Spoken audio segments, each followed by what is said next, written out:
Hello everybody, welcome back to Resinnet, or welcome to Resinnet if it's your first time.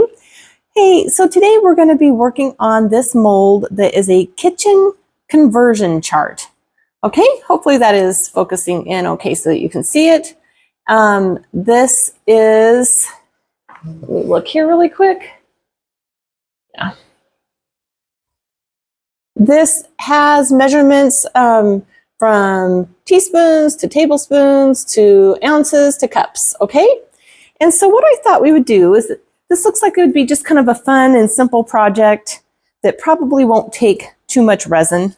So what I'm going to do is I'm going to be using one of these magic gel pens that basically has mica powder in the lid, and then it has a cushion tip like this, which basically allows you just to paint on the mica powder like you would with a paintbrush, okay? But it's got a built-in cushions, little sponge here.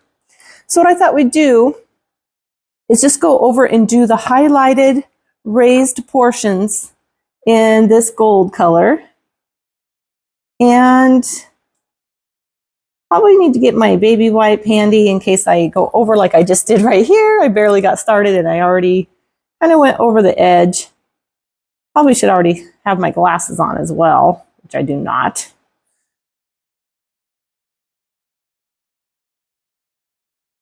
Okay, so this is what we have so far. See? It covers pretty well. This is in kind of a light gold color. Okay. So now I'm going to go ahead and dip my sponge back in here again. Keep going.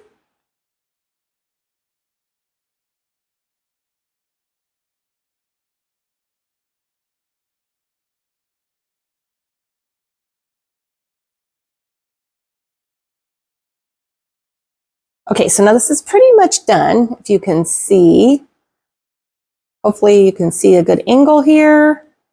And it's pretty well covered. I'm going to go back and just kind of double check that I don't have any blobs of gold somewhere out in the middle. And then I'm going to move my camera and the mold into my resin studio and do the rest of it in there, okay?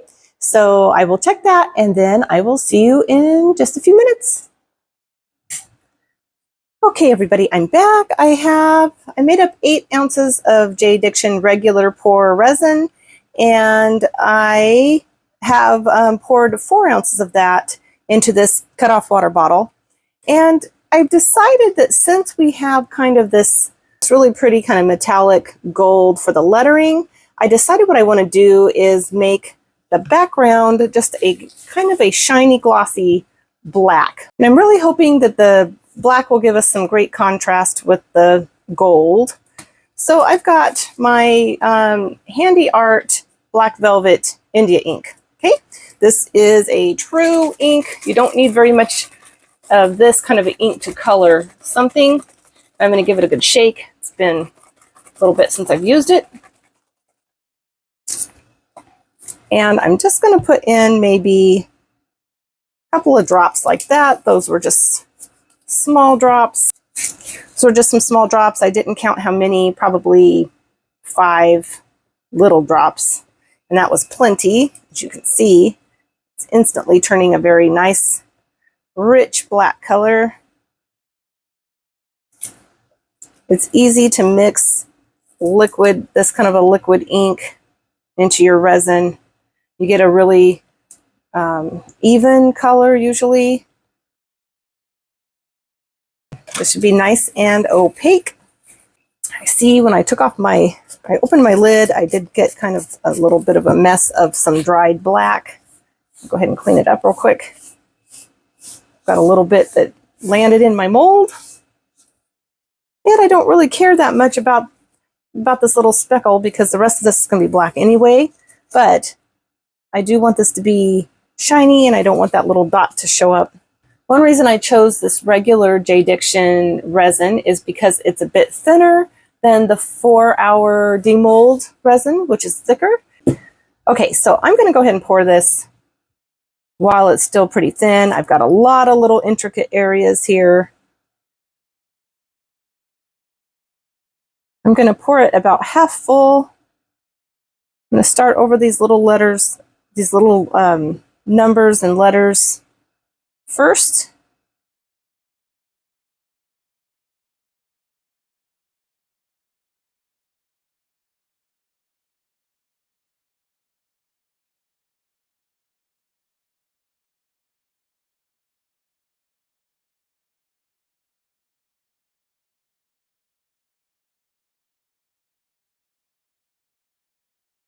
Okay, now I've got it about 2/3 of the way full, I want to say, on my mold. And at this point, I'm going to go ahead, because this is a very flimsy mold, I'm going to go ahead and slide it onto this little cutting board so that I can easily move it to my curing rack. It would be nearly impossible to do that with this full without having something to transport it on. Give it a quick spray. I'm going to go ahead and keep pouring.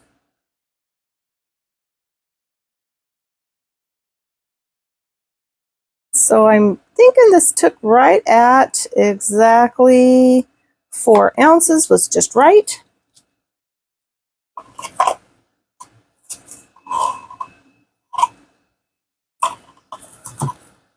So now I will be back when this is cured, and we will demold it, and then we will work on putting some magnet on the back so we can put it on the refrigerator. I will see you then. Okay, you guys, I'm back, and this is completely cured. I'm excited to get this out of here and see how it did. Just going to demold really easily. I don't see any leftover mica powder on the mold. Look at that. It just came out like just spotless clean. So that's a good sign. Okay, I'm just hoping it shows up well on the other side. Here it goes. Oh gosh, it did show up. Look at that. It did show up really well.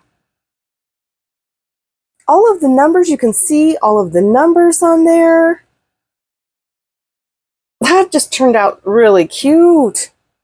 Really cute. Now I could go in and do a top coat if I wanted this metallic part to be really shiny, or if I wanted this to be completely flat, because you know it's got all the little grooves through here. But I think it's just turned out really pretty, and it shows up well. So you could have it on your refrigerator or on a little plate stand on your kitchen counter in the corner or something if you just needed a quick reference.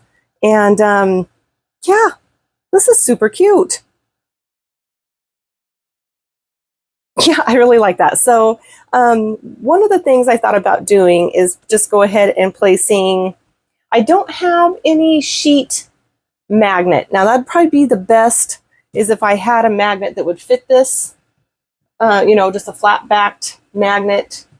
And I don't think I do, but what I do have are the little like earth magnets that would be super strong. I could put 4 or even just 2, but I'll probably do 4 just to make sure that it stays put. And I'll go ahead and put this on my refrigerator, and let me get my magnets together, and we will just glue them on here real quick. All right, I will see you back here in just a second, as soon as I can find those.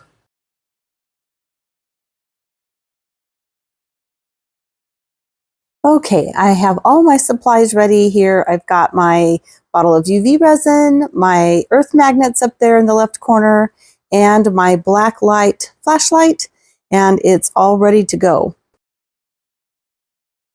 Okay, I put about a pea size or a little smaller on both of those 2 top corners, about an inch down or so, and I just went ahead and placed the first earth magnet in there, and I'm using my flashlight to cure it, and it really doesn't take very long. Those little magnets are super strong, so I'm only doing the top 2 corners. I didn't see any reason to do the bottom. And so now we're going to go ahead and just place the second magnet. And yeah, this is definitely going to be strong enough to hold it up. And here it is on my refrigerator. I really love how this turned out. I thought about gifting this one, but I'm going to leave it right where it's at. This is a great, quick reference, and I'm thrilled with it, really. I'm excited to try some other colors with this mold. I think that there's all kinds of things you could do with it. And here it is a little closer. You can really see how the pictures and the numbers and letters all came out really clear. And yeah, really like it. Sorry about the reflections, the lights, and me in there. But anyway, thank you guys so much for joining me. I hope you had fun with this project. I hope that it inspires you to create your own, and let me know if you try this, okay? Super usable, super giftable, sellable, whatever it is that you do with your resin, this would be a great project, I think. It really doesn't take very much at all. All right, you guys, thanks again so much, and I will see you all next time.